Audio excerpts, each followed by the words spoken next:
I didn't grow up wanting to be a coroner. No kid does, I guess, really. I actually wanted to be a doctor, but since I didn't have the grades for medical school and I still wanted to turn my love of anatomy into a career, I decided being a coroner was my best bet. Now, for those that are unaware of what a coroner does, I'll just break it down Barney style.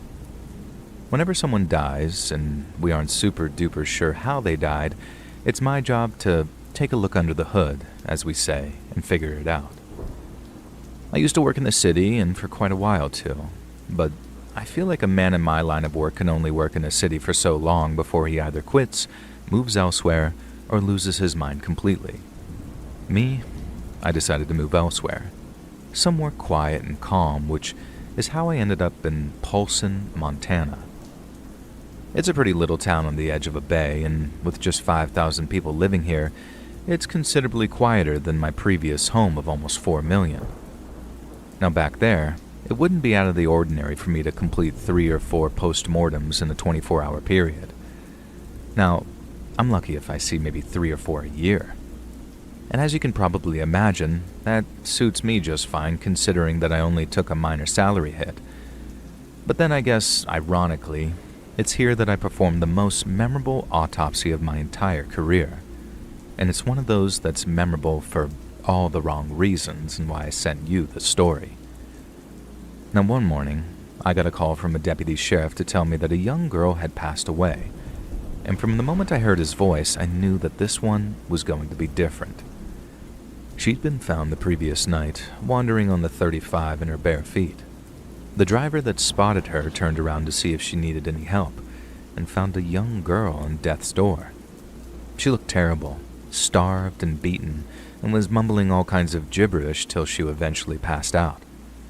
The driver tried to keep her awake and talking, and then when he realized that she was probably slipping away, he even tried performing CPR. But unfortunately, the poor thing passed away before the emergency crews could get to her. Naturally, the sheriff's department wanted to know exactly what killed her, but more importantly, they wanted to know if I thought that there was also a who element to it, as in, was it a tragic accident, or was it murder? But when the girl's body arrived at my office, I found that there were many more questions to be asked, and some very frightening ones too. And when it came time for the autopsy, the forensic pathologist I work with agreed that he'd never seen anything like it. At 5'7", the girl appeared to be in her late teens or early 20s, but she didn't weigh an ounce over 70 pounds. She was also this very sick shade of yellow, which indicated liver and kidney failure, but that wasn't even the half of it. She'd quite clearly been starved, and her body was so heavily covered in burns and scars that it seemed her abuse had been almost systematic. Like someone had been trying to slowly disfigure her, one patch of flesh at a time. We discovered the girl's eyes had actually been gouged out, and that her finger and toenails appeared to have been completely and deliberately removed. There was also evidence someone had tried to either torture or sterilize her by piercing her abdomen with some hot wires or needles. The technicians collected swabs and samples, and then the pathologist proceeded to cut that old distinctive Y shape into the chest of the deceased. And the effects of her starvation were evidence of the girl's organs, yet bizarrely we found quite a sizable amount of partially digested organic material in her lower digestive tract. Now, this, along with samples of her blood and spinal fluids, was tested at our on-site laboratory, and what our technicians found was truly shocking. The contents of the girl's stomach turned out to be a mix of 2 very distinct varieties of fungi, fly agaric and the suitably named death cap. Now, the death cap needs no introduction, as I'm sure you know. It does what its name suggests. Some might say that fly agaric is also suitably named, because while ingesting it won't make you fly, it does have intense hallucinogenic effects on those who use it. The implications of its presence terrified us. And when it came to writing up the post-mortem, we almost didn't want to believe our own conclusions. Judging from the bruises around her wrists, ankles, and neck, someone had kept the girl prisoner, and the level of starvation suggested this had been for a considerable amount of time. During this period, She had been systemically tortured and maimed by someone exceptionally sadistic. Then, once she was hungry enough to eat just about anything put in front of her, the girl's captor fed her a fatal mix of mushrooms and just let her go. Even if she was still in possession of her sight, we judged the girl was far too weak to have mounted any kind of serious escape attempt. So either something inconceivable occurred and she wandered free from captivity, or her captor deliberately set her free. She spent her final hours wandering through the woods in what must have been complete confusion and unimaginable agony. It was the single most horrifying postmortem I've ever had the displeasure of overseeing, but it raised the question, just who the hell was evil enough to inflict such an ordeal on an innocent young woman? Once our examination was complete and the final report written up, the girl's body was transported to a local funeral home. Our official conclusion was that the girl had been murdered via poisoning, and there were comorbid factors of starvation and historical physical abuse. And this led to a murder investigation being opened, but sadly, it's one that's never been closed. I've overseen many, many postmortems in my time as a coroner, and there have been more memorable ones that I care to count. But not one of them haunts me, and I mean truly haunts me like that poor young woman who spent her final few hours on this earth blind, terrified, and wandering around alone in the middle of nowhere.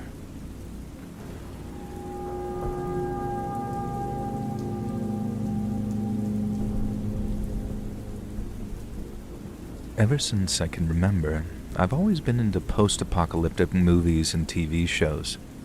That's no exaggeration either.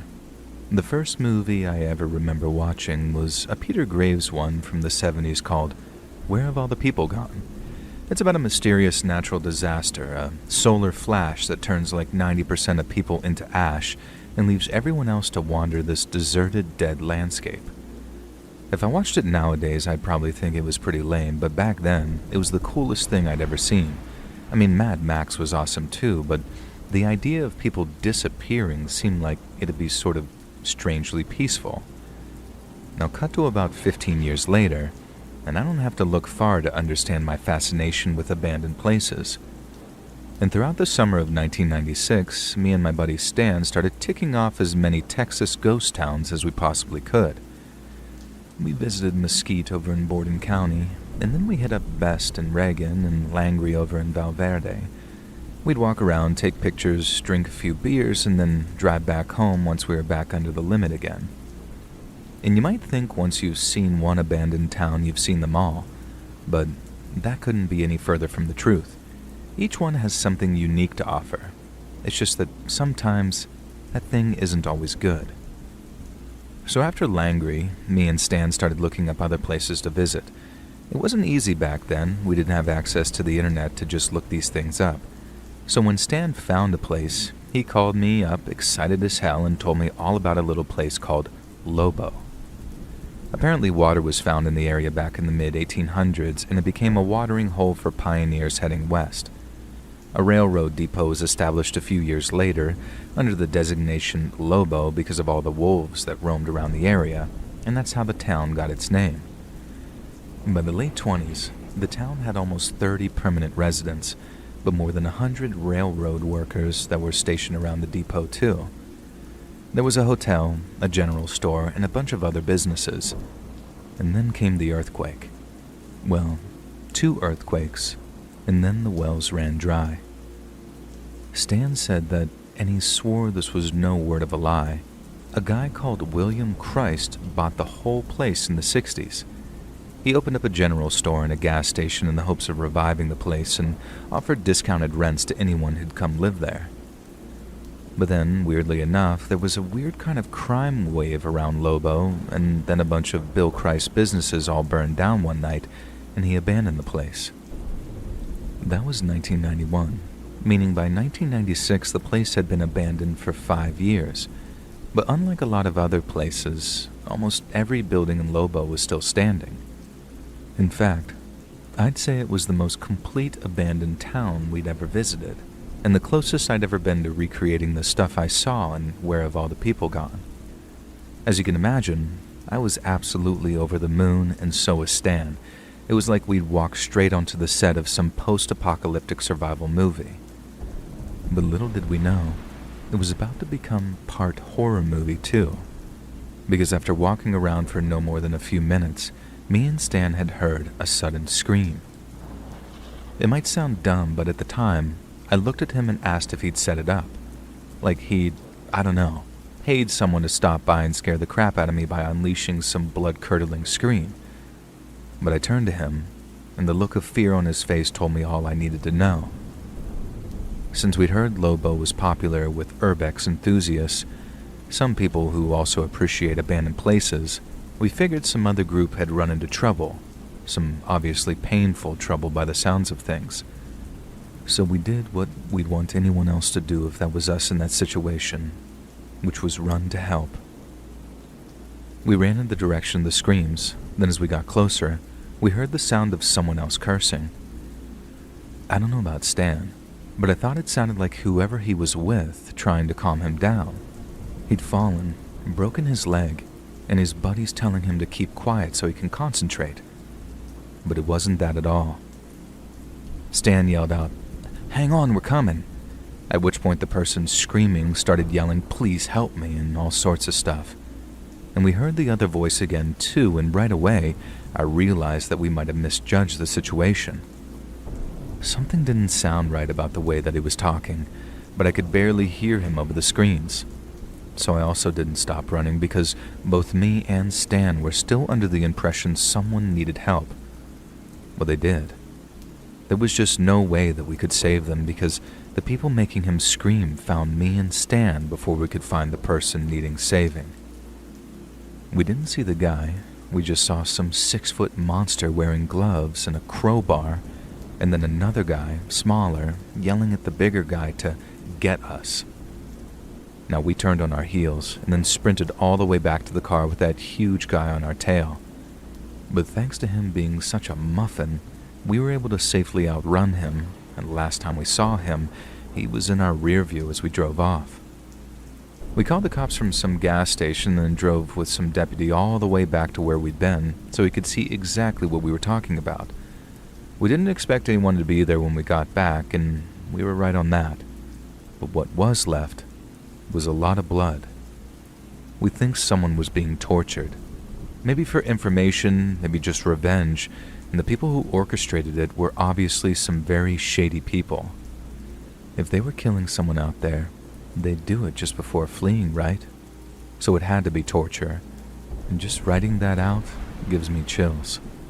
It was the first time that we'd run into anything like that while touring some abandoned places, and while it wasn't the last, nothing ever quite compared to the insanity that happened that day in Lobo.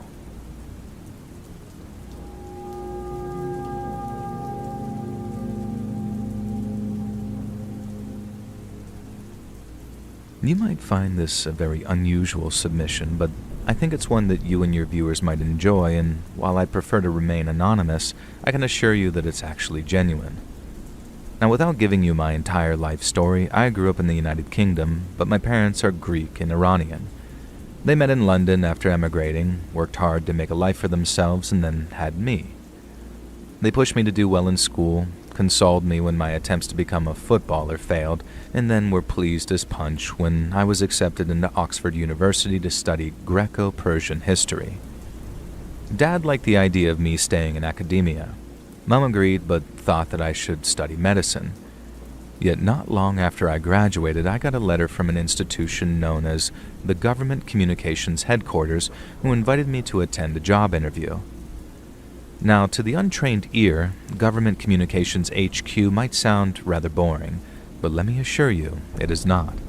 That's because GCHQ is responsible for providing signals and intelligence to the government and armed forces of the United Kingdom. It was first established after the First World War, then during the Second, it worked on breaking German Enigma codes out of Bletchley Park in Buckinghamshire.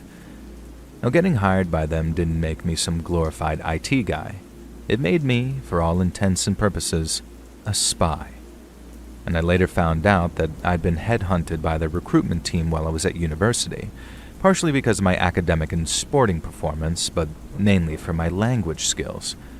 I spoke a little bit of Greek, but my mom's side of the family were very involved when I was a kid, so while I wasn't completely fluent in Farsi, I knew much more than most about Persian language and culture and could easily pass as Iranian. And this made me an ideal candidate to spy on the Islamic Republic. So for the first 18 months of my career, I trained for that. But then, on a sunny afternoon, UK time, in September of 2001, 19 hijackers changed the course of history, as you know. And after the towers fell, and W told New York how the world was about to hear them, my department's focus shifted from Iran to Afghanistan. But seeing as the two countries have very similar languages, in Dari and Farsi, it made me a highly rated asset, and one that was itching to be deployed. Now, less than 2 weeks after the attacks, I was sitting in a briefing room going over the details of the assignment that I'd been given. London to Cyprus, Cyprus to Turkmenistan, and then from there, I'd transformed myself from a British civil servant to an Iranian journalist before taking a taxi over the border into Afghanistan. Now, my destination was the ancient city of Herat, where I'd gather intelligence on Taliban morale and troop numbers prior to what was undoubtedly going to be an American-led invasion.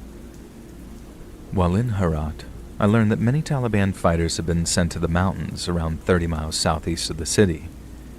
There, they were digging in, stockpiling munitions, and preparing to resist coalition forces. So, that's where I went. I was advised to hire a guide to escort me through the wilderness and towards the mountains. I didn't want to get lost, but neither did I want to attract too much attention to myself. So I hitched a ride to a small village within 2 days' walk of the mountains, then did just that. Walked. Getting up into those mountains made for the toughest hike of my life. Then following one particularly grueling climb, I was relieved to see a gently sloping valley that led deeper into the mountains. It was beautiful in its way, like a little slice of Shangri-La. But as I looked around, I suddenly spotted 2 men standing on a ridge some distance behind me. They were little more than specks all the way up there, but I could tell that they were watching me, and I remember thinking to myself, I'd be in a terrible spot of bother if one of those chaps had a rifle. As I walked further and further away from them, and the valley stayed nice and quiet, I started to relax. I started thinking that they were just 2 curious shepherds. But no sooner had that thought entered my head, the first bullet struck the rocks about 50 meters away from me. It was terrifying, impossible to put words into in a way, and I've never felt anything like it. There was nothing ahead of me but open ground, so all I could do was run as fast as I could and hope the gunman was just some goon with an AK and not an expert marksman, because if he was, I was dead. And the first bullet landed about 50 meters away in a spray of dust and gravel, but when the second hit, it was even closer. It landed no more than 20 meters ahead of me after whizzing over my head. And the next was closer still, landing just within arm's reach. But by then, I had made it to a grouping of large rocks that I could bound between to put something solid between me and those bullets. And eventually I was faced with a stretch of open ground leading up to a gentle ridge, and I waited to see if another shot came, and then when I was met with only silence, I ran for the ridge, praying the gunman had given up and wasn't just reloading. But no more bullets were fired. It was a relief to be on the other side of the ridge, knowing I was totally out of sight, but I knew that I still wasn't safe. The gunman and his pal could be pursuing me, or there could be additional assailants waiting ahead. And with no choice, I pushed on as fast as I could until I suddenly spotted a plume of smoke rising in the distance. It wasn't until I got much closer that I realized that it was a tea house, and that was another huge relief, because with the sun beginning to set, it was an ideal place to bed down for the night. Most Afghan tea houses serve tea and simple meals, but many feature side rooms or second floors that function as guest houses.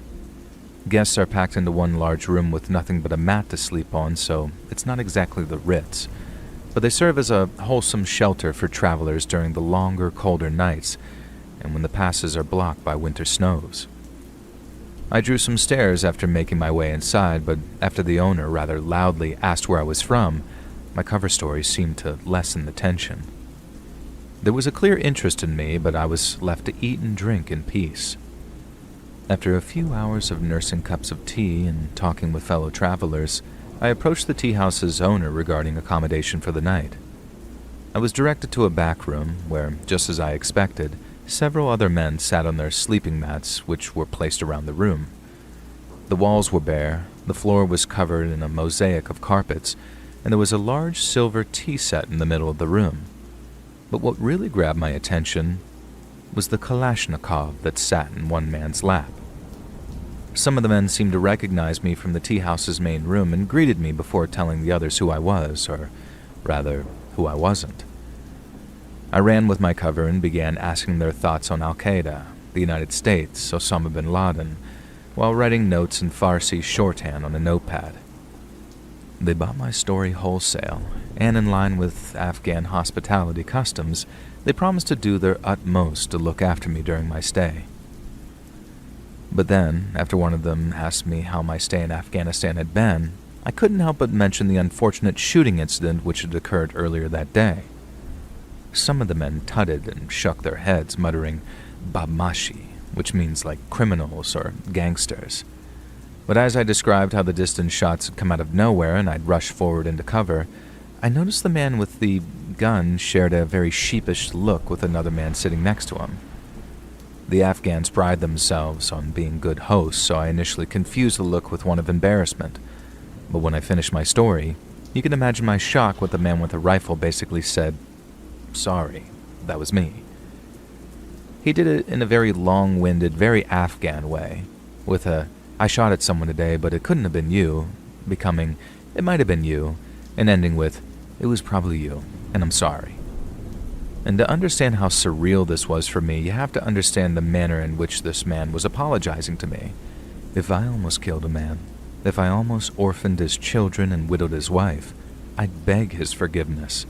Not just because he could quite easily have me imprisoned, but because I'd have robbed him of his most precious possession, his life. But that is a very Western mindset, because there are places in the world where human life is not nearly so highly valuable. And so when I say that the man apologized to me in a way that you might do after bumping someone's trolley in a supermarket, I say it sincerely. To him, his shots didn't hit me because God didn't let them. If I was favored by God, then I must be all right. But why shoot at me in the first place? And when I asked the man, he said that it was for two reasons. The first being that I was quite obviously a foreigner. This utterly confounded me, as I'd spent months preparing and was kitted out in authentic and well-worn Afghan attire. Yet according to the gunman, he knew that I wasn't Afghan because, and these are his words, I didn't walk like it. And then since there was a good chance that I was some kind of American infiltrator, not far off, boys, the gunman decided that there was no harm in shooting at me. He says this to his companion, but his companion laughs and then says something to the effect of, "You'll never hit him at his distance, you're a terrible shot," to which he replies, "Oh yeah? Watch me." It was a bet. I was nearly shot and potentially killed over little more than a bet. The perpetrators were deeply apologetic and claimed that they'd never have shot me if they'd known that I was an Iranian Muslim, but it was still a very strange and very bitter pill to swallow that I'd nearly been killed to prevent a man losing face. And it was also a reminder that if they found out who I really was, I'd be in a hell of a lot of trouble. So instead of showing what I really felt, which was a mix of terror and relief, I acted calm as you like and told them God obviously had a plan for me. And both men were very pleased by my veneer of fatalism. But it was just that, a cover, as deep down I was more frightened than I'd ever been in my entire life. Yet thanks to my training, I'd learned not to show it. The group and I talked until the wee small hours of the morning, and I made notes on anything and everything pertinent. The two men even offered to walk me further up the mountains so I could reach Taliban positions in safety, but I departed before the call to dawn prayers while everyone was still asleep. I reached the Taliban positions, conducted a few interviews with their lieutenants and commanders, and all without having my cover even close to being blown. And then just a few weeks later, American B-52s were dropping bombs on them, all based on my intelligence reports. and I sometimes think about that tea house and I hope it survived the American bombing. One day, God willing, I can go back there and be a traveler under some very different circumstances.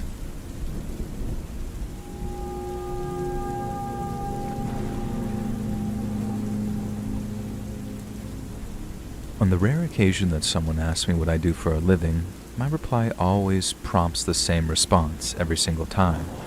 I say, I'm a limnologist. Then they say, what the heck is that? So, in as few words as possible, I'm a scientist, and I study freshwater, meaning anything from lakes to ponds to reservoirs, and my job is to understand how they work as ecosystems. I'll measure how deep they are, I'll check their chemical composition, as well as taking notes of what lives in them, and if applicable, how it all changes with the seasons. I guess I'm a nerd for water, but I love my job for another reason, and that's all the field work I get to do. I've always been happier outdoors than indoors, so the fieldwork side of things was a big appeal when it came time to apply for jobs. I'm a regular visitor to national parks, but sometimes my work takes me out to some very remote places that are far from the beaten track. I'm talking lakes tucked away behind miles of logging roads, or ponds that are so deep in the backcountry that there's no cell service or gas station for miles and miles around. Now, once I arrive at my site, I'll haul my equipment from my truck, the depth sounders, water samplers, and oxygen probes, and then I'll take measurements of temperature and oxygen at different depths to build what we call a profile. It can be pretty lonely work, and obviously that has its own set of downsides. But then came one day when I learned that sometimes alone is better. So on the day in question, I had been out on the lake all morning pulling up sediment cores. These are really long, heavy cylinders full of mud from the lake's bottom, and analyzing them layer by layer can tell you the story of the lake's past. It was one of those remote southwestern lakes, Lake Walker in Nevada to be exact, where the road just kind of gives up points and turns into gravel. No one goes out there unless they've got a reason, and since there are a few good reasons to be out at some muddy lake in the middle of the desert, I thought I was alone. And by the time I got the last course sealed and logged, my arms felt like they were just about ready to fall off, and with the sun starting to dip behind the tree line, it signaled the end of my day's work. I sort of trudged back up the path to where I'd parked the truck. In it was my old field rig, loaded with gear, data sheets, and a cooler full of samples. It was expensive gear, too, so much so that it'd be cheaper to replace me than it would be my equipment. And so you can imagine my horror when I finally spotted my truck and saw that the driver's side window had been smashed in. I ran, convinced that some meth head had stolen tens of thousands of dollars worth of specialist equipment, and I could already see him flipping it for a few $100 and then smoking or injecting months of work into his lungs or veins. And then by the time I was terminated from my job, denied what I believed was my life's purpose, he'd already be robbing his next victim. I was catastrophizing, I suppose, these hypotheticals, panic-stricken at the idea of all that work amounting to nothing. But while I found a heck of a lot of glass all over the seats, there was nothing missing.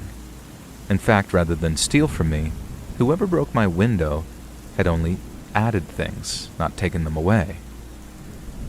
Because underneath the windshield wiper, pinned in place by the plastic, was a torn scrap of cardboard on which was written, "We left you a gift."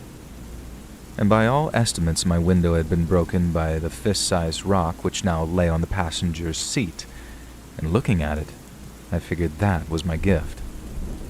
I distinctly remember being terrified that someone was about to step out of the nearby tree line, someone who'd been watching and waiting to give me more of their gifts. But thankfully there was no one.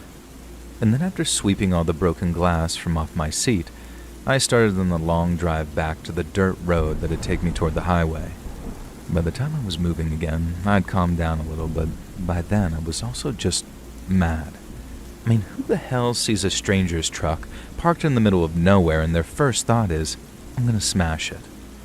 I figured it was probably just some dumb teenagers, bodies of men, the minds of children, with mile-wide cruel streaks to boot. And then as I considered the probability of the cops being able to catch them, I felt something moving against my leg. I thought maybe a fly might have gotten into the truck, so I sort of just jerked my leg a little to get it off of me. But the feeling didn't stop, and I realized that whatever it was way bigger than any fly. I then remember taking my eyes off the road and looking down at my leg, and that's when I saw what was crawling up it, and my heart nearly stopped in my chest. It was a bark scorpion, one of the most venomous in all of North America. That was my gift, not the rock. And despite my education and IQ, I hadn't realized until it was way too late. Every instinct told me to slam on the brakes and jump out, and try to bat it off my leg, but I was doing 60 down some winding road with one with no shoulder to speak of. I just remember gripping the wheel so hard that my hands hurt afterwards as I forced myself to breathe, and when they say that time slows down in those sorts of situations, I didn't know how true that really was until those moments. Each second stretched out like a rubber band as I watched that scorpion slowly crawl up my leg, and as each one slipped by, I watched the scorpion edge closer and closer to my groin. I managed to ease off the gas, signal and roll to a stop on a narrow gravel turnout. My heart felt like it was going to explode in my chest as I shifted into park, and then I unbuckled my seatbelt, opened my doors smoothly and slowly as I could. I stepped out one leg at a time, and then after raising the fabric from off the skin of my thigh, so as if it sort of stung it would penetrate my skin, I began to shake my pants till the scorpion fell and hit the ground. I practically jumped back into my truck and slammed the door again, but when I did, I was hit by this wave of relief, and spent the next few minutes with my head in my hands. I don't think that I've ever been so terrified in all my life, and to this day, I struggle to think of a time where I felt more panic-stricken. It wasn't even so much the scorpion, because while people have died after being stung by bark scorpions, those deaths are very rare.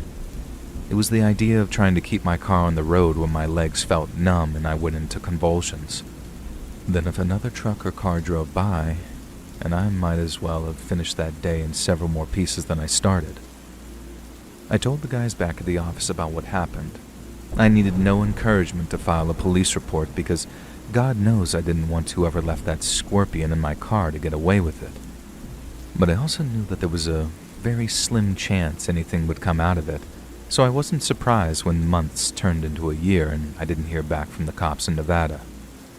To this day, I sometimes catch myself wondering who the hell would do something like that and why, but I think deep down, I know. My grandpa used to say some folks were born with the devil in them, and while I have a more scientific explanation, it doesn't make it any less digestible. Some people are just bad, and there's nothing anyone can do about it.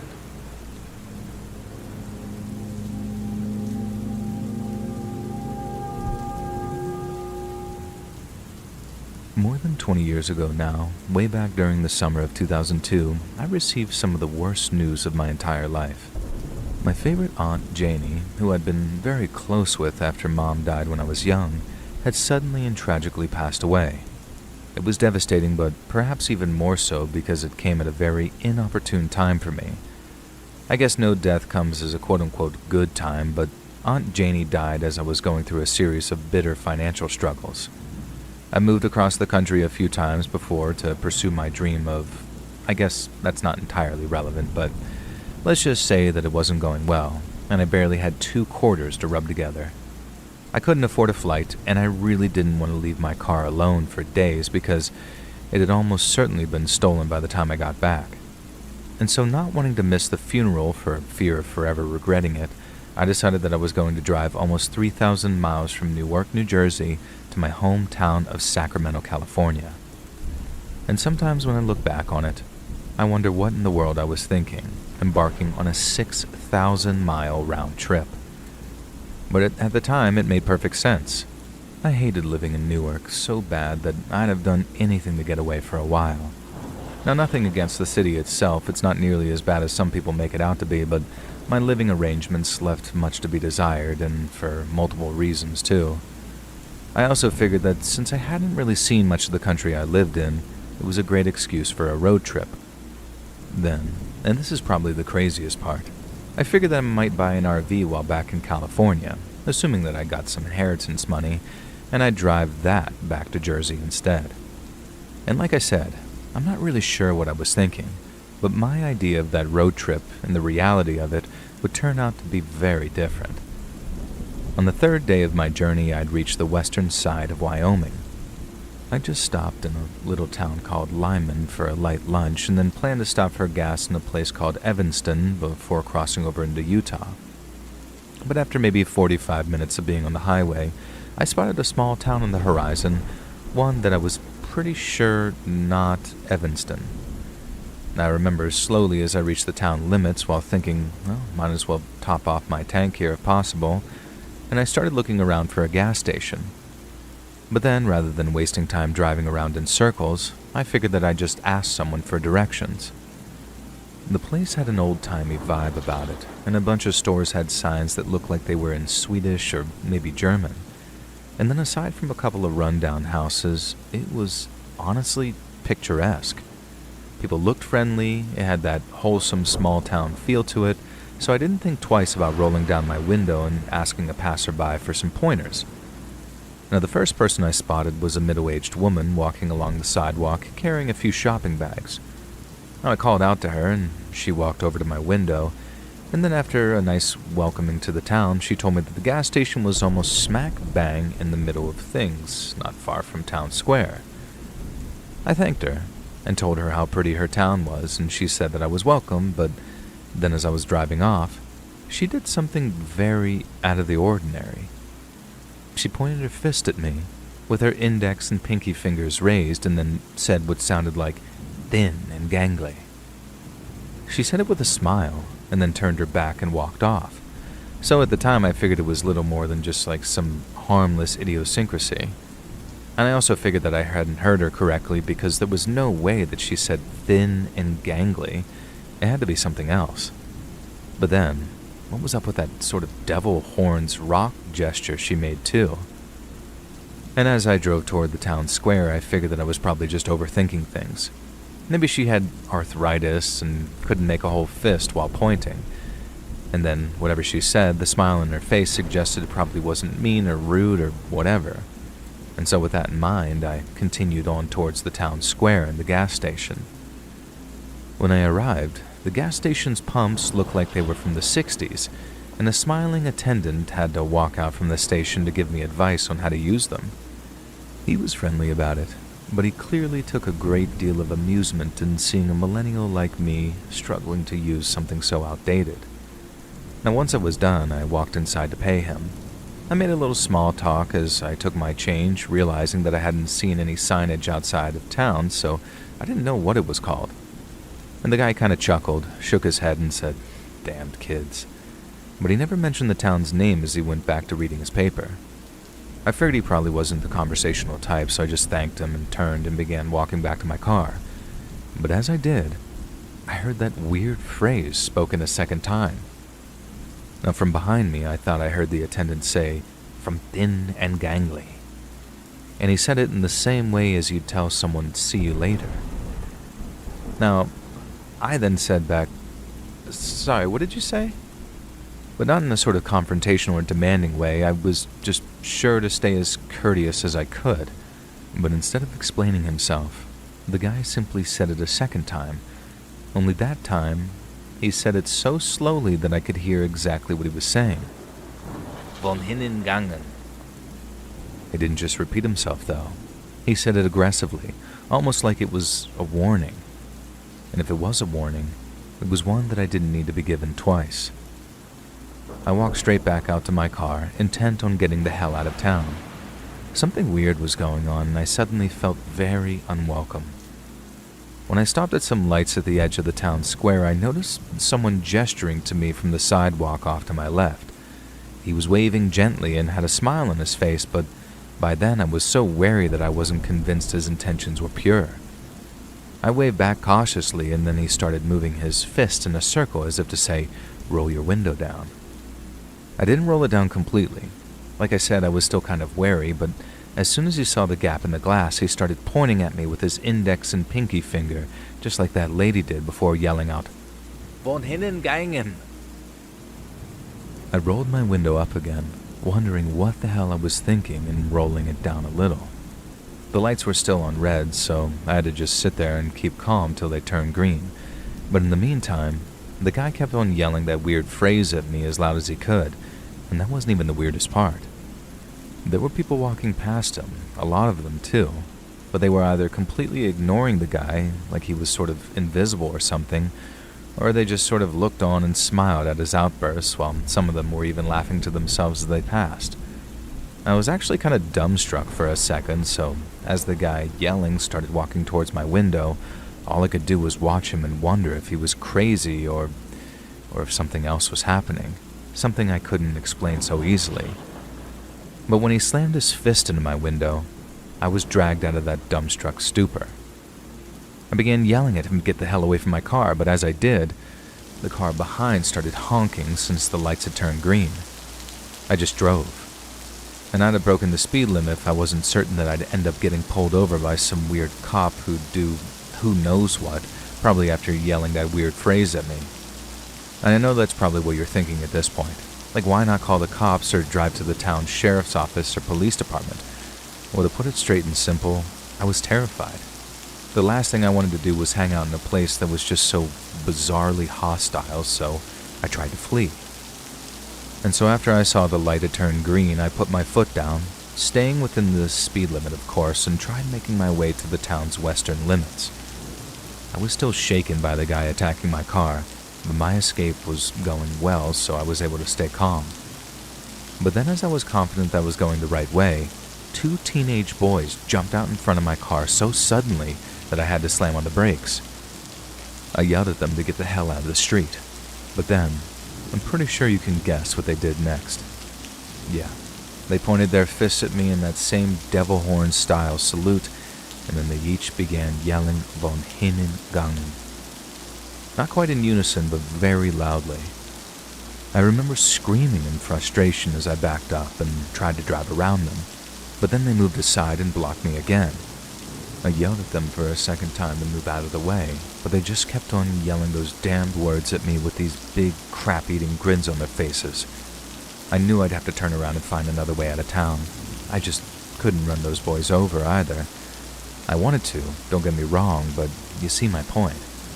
But then as I looked behind me to check if the street was clear, I saw a third boy running in my driver's side window, and he's carrying this big old stick in his hands. I knew what he was about to do with it, so I did my best to speed up my attempts to turn around.